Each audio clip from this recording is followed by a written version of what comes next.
Hi, and welcome to this live reading from San Diego Dead, the Jake Wolfe series, Book 4 by Mark Nolan, and this is presented by Itsy Bitsy Book Bits. Chapter 1. Pacific Ocean off the coast of San Diego, California. Jake Wolfe and his dog Cody sat in a small Zodiac-style inflatable boat, drifting on the ocean in the dark of night. The electric outboard motor was dead, with a bullet hole in the tiller's onboard computer. Sharks circled, bumped the boat, and waited impatiently to rip the man and dog limb from limb. Sleek and dangerous apex predators with multiple rows of sharp teeth, most of the animals were approximately 6 feet long, but the largest looked as if it might be 10 feet or more. Jake felt like he and Cody were up the proverbial creek without a paddle, and he cursed at whoever had taken the oars out of this dinghy. He cursed himself, too, for not double-checking to make sure the boat was fully equipped. His dog panted, tongue hanging out while gazing at the salty sea all around them, obviously thirsty for a drink of fresh water. Cody was a yellow Labrador and Golden Retriever cross, with wavy hair and intelligent brown eyes that looked into your heart and sensed what you were feeling. Jake scratched his dog on the back of the neck between his ears. "I'm sorry I got us into this, buddy." The former war dog, trained again as a service dog, was one of the most intelligent and highly skilled animals on the planet. Staring at Jake with wise eyes, he lifted one paw and put it down. Jake nodded at him. "Do something?" Cody barked once. The largest, most aggressive shark bumped the boat harder, jostling the occupants. Cody growled and showed his teeth. Jake studied the big shark. He felt a chill as he wondered how much it weighed. Enough to flip the dinghy over if it leapt onto the gunwale, the upper edge of the side of the boat. Sorry, Sharkzilla, but you have to go," he said. Drawing his stolen pistol with the silencer attached, he took aim at the predator and fired around at the base of the dorsal fin and into its trunk. The wounded shark dove below the surface, trailing a plume of blood. Other sharks attacked the dying one in a feeding frenzy, abandoning the drifting boat for a moment. "That'll get rid of the big guy and keep the rest of them away from us for a little while," Jake said. He ejected the pistol's mag to count how many rounds were left. He was running low. Not good.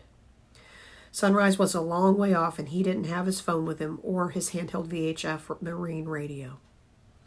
Hopefully, none of the sharks would bite the inflatable boat and sink it. One of the individual airtight chambers had been shot and was deflated, but the rest were holding up, so far. If he and Cody could survive until sunrise, they might live through this. But it was a big, endless ocean with tens of millions of square miles of empty water. They could vanish into the Pacific without a trace, and die of thirst or end up as shark food, their bodies never found. Chapter 2. Earlier that night. At one of San Diego's most luxurious beachside hotels, Jake Wolfe walked down a hallway wearing a black tuxedo, impersonating a room service waiter.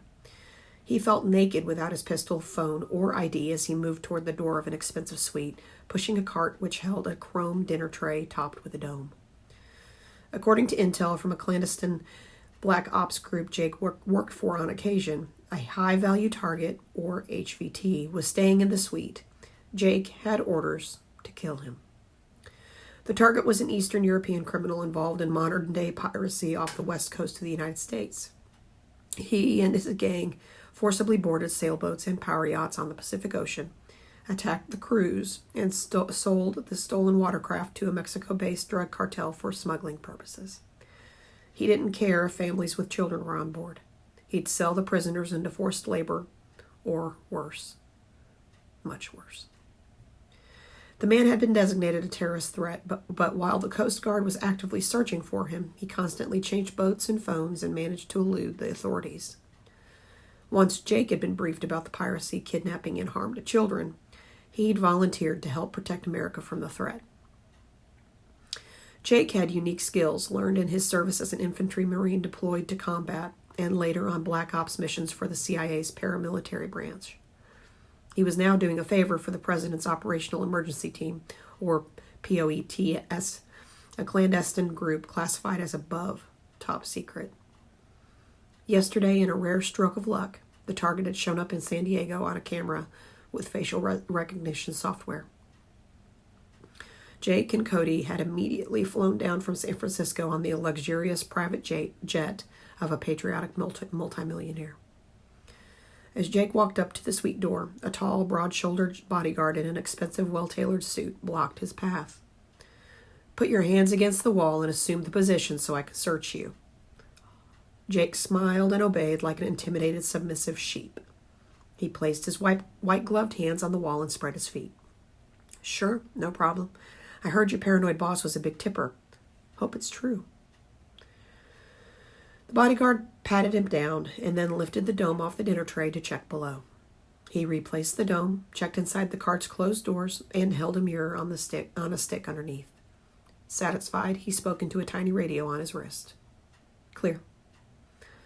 Another tall, muscular, and dangerous-looking man opened the door from inside and beckoned Jake to enter.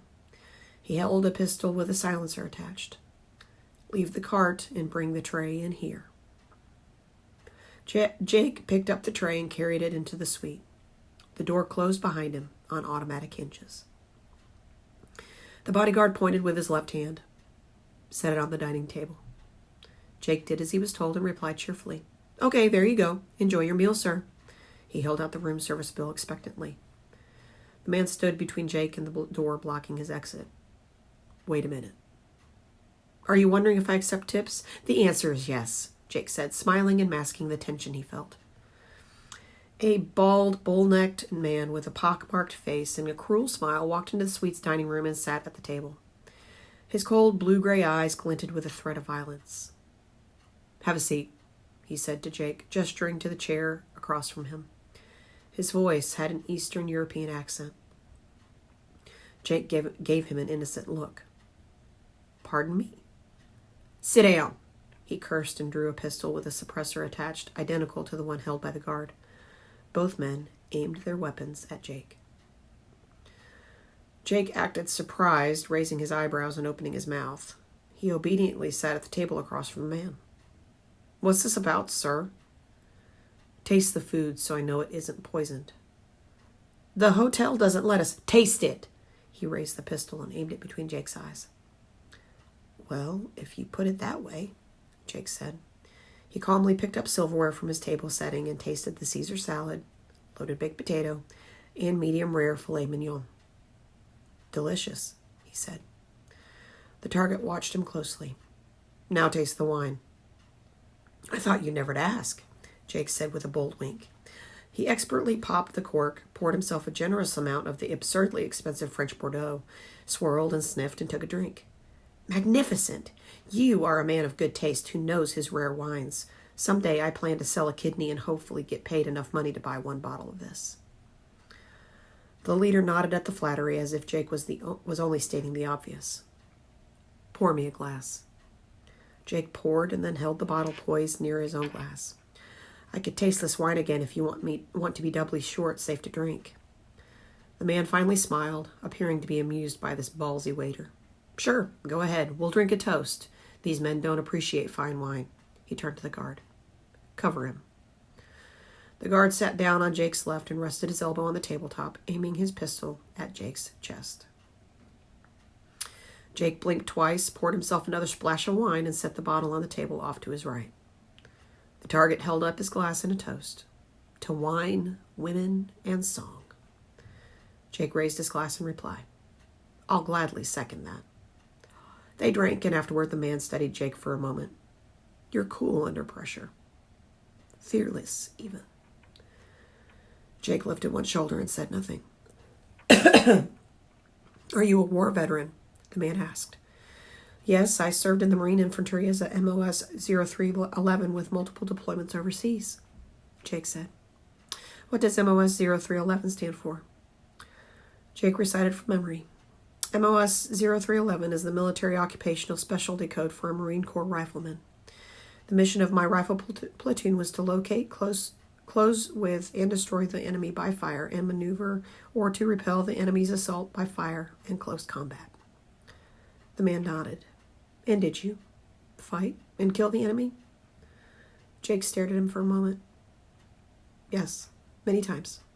Many enemies. The man smiled in satisfaction. Good. I can always use someone like you in my business. Why don't you come and work for me on my security team? Adjusting his tie, Jake took another sip of wine, then swept his hand at the guard, aiming a pistol at him. What? And leave all this? He joked. The bald man chuckled and began eating his meal, slicing off a bite of medium-rare steak and savoring it. In my experience, every man has his price. Your starting pay would be $1,000 a day, and you'd enjoy all the fine wine and liquor you care to drink. The only downside is you could get shot if you're weak, but I doubt you are, or I wouldn't be making this offer. How does that sound to you? He took a sip of Bordeaux and gazed at Jake from behind half-closed lizard eyelids as he awaited a reply. Jake acted as if he was pleasantly surprised. He put a big smile on his face. It sounds like I'm damned and glad we met. After my deployments, every job back home seemed dull, and I could definitely use that kind of paycheck. You're very generous, sir. As a civilian, have you continued practicing at a firing range to keep your shooting skills up to par? Yes, of course, Jake said, and he moved so fast he caught both men by surprise. He grabbed the wine bottle in both hands and slammed the thick bottom straight down on the guard's gun hand, smashing the carpal bones of his wrist against the hardwood tabletop. The guard screamed in pain, then fired a round at the wall in reflex, and let go of the pistol for a second as he yanked his hand backward in agony. Jake picked up the silenced weapon and shot the guard in the forehead before turning the weapon on the target, who was reaching for his own pistol, and shooting him in the chest, knocking him and his chair backwards onto the floor. The guard in the hallway opened the door and burst into the room with his gun up, ready to kill Jake. Chapter 3. The hotel suite door swung closed automatically behind the guard as he aimed his weapon. Jake took cover, ducking and using the other guard's dead body in the chair as a shield. He expertly shot his attacker several times, dropping him to the carpet. The guard fell, firing one final round, intent on taking Jake with him as he died. The bullet went through the dead body, shattering a tall vase of flowers on a side table behind Jake. Jake went around the table and found the high-value target still alive, lying on the floor and moaning as his bleeding wound slowly drained his life away. The pirate spoke to Jake in a hoarse voice.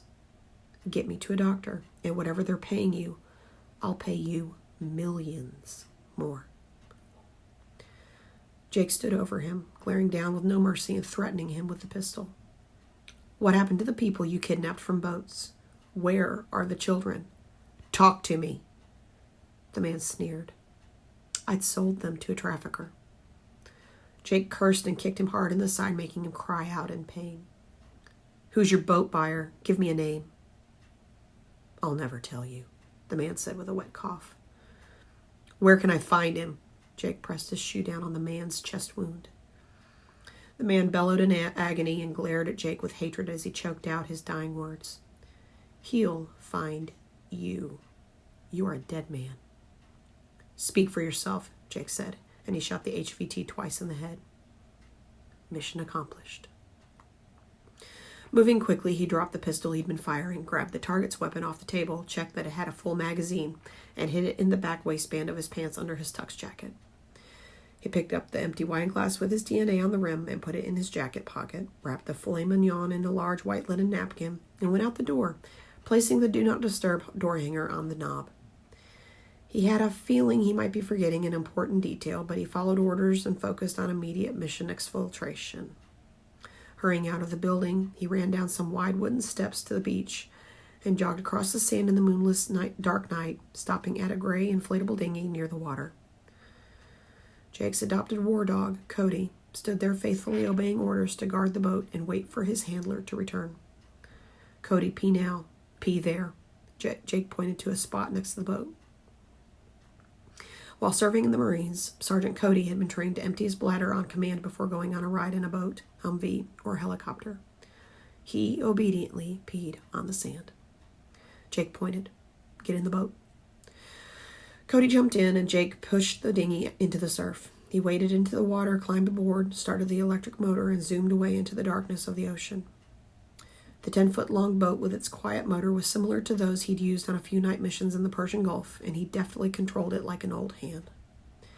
As he looked back at the shore, he noted there were only a few people out on the beach due to the dark sky, waning crescent moon, and sporadic rain. They weren't paying any attention to the man who appeared to be a hotel employee. Cody sniffed at the linen napkin and salivated, his tongue hanging out. Your nose doesn't miss a thing. Jake unwrapped the steak and set the napkin on the wooden bench seat. Go ahead. That's for you, Cody. Cody devoured the medium rare beef as if he'd never had a steak before, and another dog might try to take it away from him. Remember to breathe between bites, Jake said with a smile. As they sped away from shore, Jake thought he'd make a clean getaway until he heard a 2-stroke outboard motor starting up. A skiff gave chase in the dark, its motor being pushed hard. His pulse quickened and he cursed his luck. The race was on, and the killing would continue. But who would die next?